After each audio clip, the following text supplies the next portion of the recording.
अंतर्राष्ट्रीय पत्रकार जिन्हें कह सकते हैं हम, श्रीमान दुर्ग सिंह जी राजपुरोहित हमारे बीच में एक बार जोरदार तालियां बजाएं।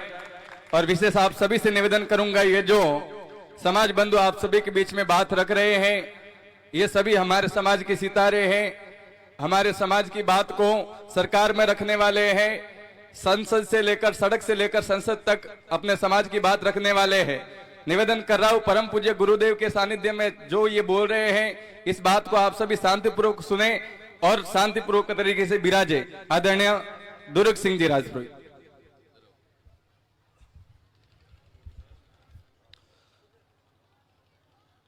खेतेश्वर भगवान की जय। परम आदरणीय प्रातः स्मरणीय गुरुदेव भोमाराम जी बाप जी की जय। यहाँ पर बैठे हुए ब्रह्म समाज और 36 कौम के सभी जो बुजुर्ग हैं उनको मेरा प्रणाम, और जो मेरे युवा साथी हैं उनको मेरा नमस्कार, और जो मातृशक्ति है उनके चरणों में वंदन।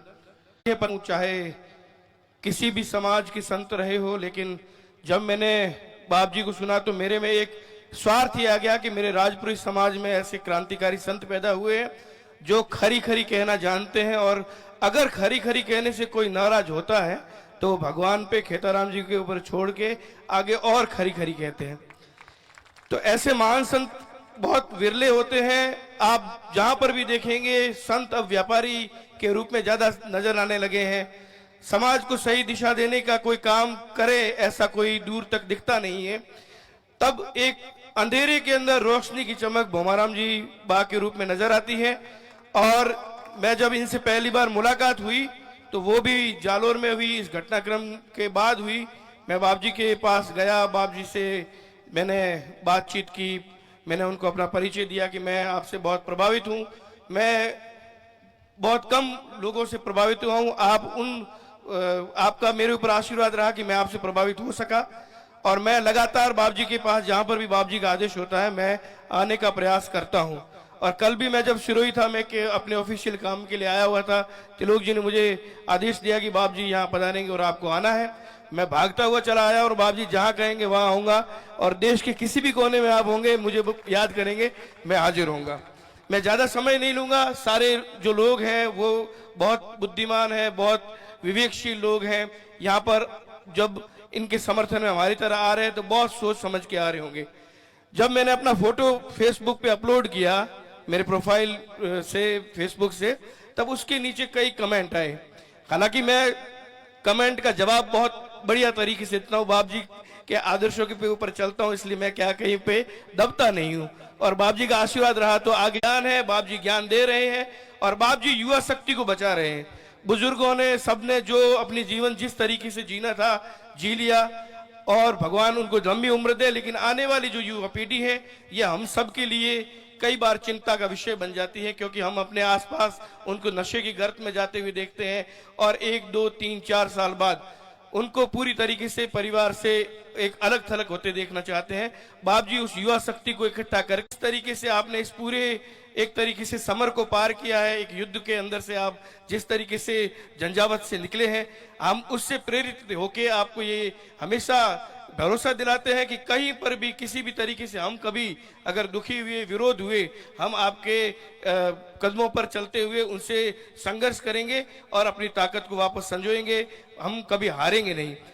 दूसरा मुद्दा है कि मैं कोई नेता नहीं हूं, इसलिए कोई नेता या समाज में कहां पर क्या हो रहा है उसकी बात नहीं करूंगा। बाप जी मेरे को कहते हैं कि नकारात्मक को छोड़ के हमें सकारात्मक तरीके से आगे बढ़ना है। तो बाप जी के सारे जो पुराने घटनाक्रम एपिसोड है उसको हमें भुला के एक नए समाज का सृजन करना है। और अगर हम सकारात्मक रहेंगे तो निश्चित तौर पर हम ब्रह्म समाज को, हमारे राजपुरोहित समाज को, और बाप जी का जैसा विचार है कि 36 कौम को हम बहुत आगे बढ़ाएंगे, उसकी युवा शक्ति को आगे से आगे हम संजोने का प्रयास करेंगे।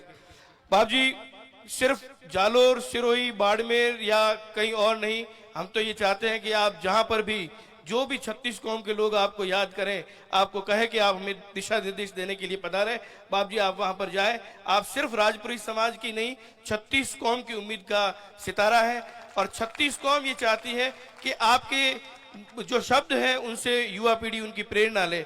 जो आप बात कहते हैं हर घर की बात है, हर घर की परिवार में हुआ होगा। अगर हमें इस चीज का पता है कि वो चीज हमें परेशान करेगी, समाज को हानि पहुंचाएगी, अगर उस चीज को छोड़ने के लिए बाप जी कह रहे हैं तो गलत क्या कह रहे हैं।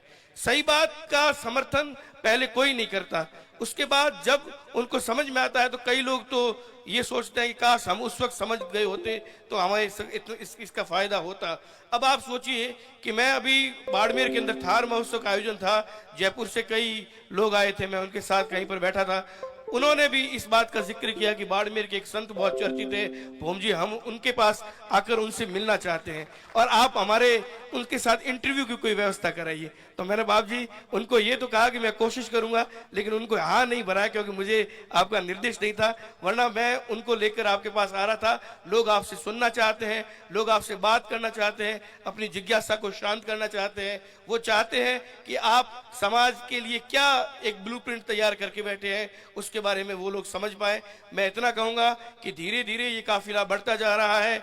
अभी ये भीड़ बहुत है, लेकिन आप ये करिए, सोचिए कि अगर इसी तरीके से समाज निर्माण के लिए भोमजीबा के साथ हम जुड़े हुए रहे तो एक वो दिन होगा कि बैठने के लिए या आसपास मैदान में भीड़ जो है वो बाहर खड़ी होगी, उनको बैठने की जगह नहीं मिलेगी। इसलिए सकारात्मक रूप से आगे बढ़िए, कोई कितना भी विरोध करे आप उस विरोध का जवाब अपने पास रखिए कि अगर इन्होंने कुछ गलत कहा है तो आप हमें बताइए, अगर इन्होंने गलत नहीं कहा है तो आप गलत हैं, आप गलत है इसलिए आप हमारा विरोध कर रहे हैं। मुझे कई तरीके से दबाने का प्रयास किया गया, मेरे पास फोन आए, मेरे को जो लोग मेरे से सीधी बात करने की हिम्मत नहीं रखते उन्होंने मेरे रिश्तेदारों को पकड़ा, उसके थ्रू मेरे पास फोन करवाए, लेकिन मैंने उन्हें एक ही चीज कही कि अगर आपके पास तर्क है तो तर्क वितर्क करें, अगर कुतर्क करेंगे तो इस बात का किसी के पास कोई जवाब नहीं। भगवान से भी अगर हम मूर्ति के सामने तर्क कुतर्क करें तो उसका भी हमें फायदा नहीं होता। अब तो कलयुग चल रहा है, आपको संत को समझना पड़ेगा, संत की बातों को अपने जीवन में अंगीकार करना पड़ेगा, और जब आपने अंगीकार कर दिया तो निश्चित तौर पर आपको ये सवाल कभी प्रभावित नहीं कर पाएंगे। इसलिए एकजुट होकर रहें, 36 कौम के साथ रहें, बाप जी हमेशा कहते हैं। और आज मैं आपको, चूंकि मुझे ये मंच मिला है, मैं देखता हूँ बाड़मेर, जैसलमेर, जालोर, जोधपुर, हर जगह की खबरें पढ़ता हूँ। किसी भी समाज पर कोई टिप्पणी मत करिए, हर समाज अपने ऊपर गौरव करते, हम अपने समाज पे गौरव करते हैं, इसलिए सभी को साथ लेके चलिए। कलयुग में अगर एकता होगी तो संघे शक्ति जो है वो हमेशा हमें आगे बढ़ाती रहेगी। आप सभी ने मुझे यहाँ पर बोलने का अवसर दिया, बाप जी ने मुझे आशीर्वाद दिया, बाप जी मुझे आशीर्वाद इसी तरह देते रहे। मुझे जब भी मेरे लायक, मैं जो कर सकता हूँ, मैं जिस योग्य हूँ वो मुझे आदेशित करते रहे। मैं कोशिश करूंगा, प्रयास करूंगा कि मैं बाप जी के साथ जुड़कर समाज के लिए और 36 कौम के लिए कुछ अच्छा और बेहतर कर पाऊँ। बहुत बहुत धन्यवाद। गुरु महाराज की जय, खेताराम जी बाप जी की जय।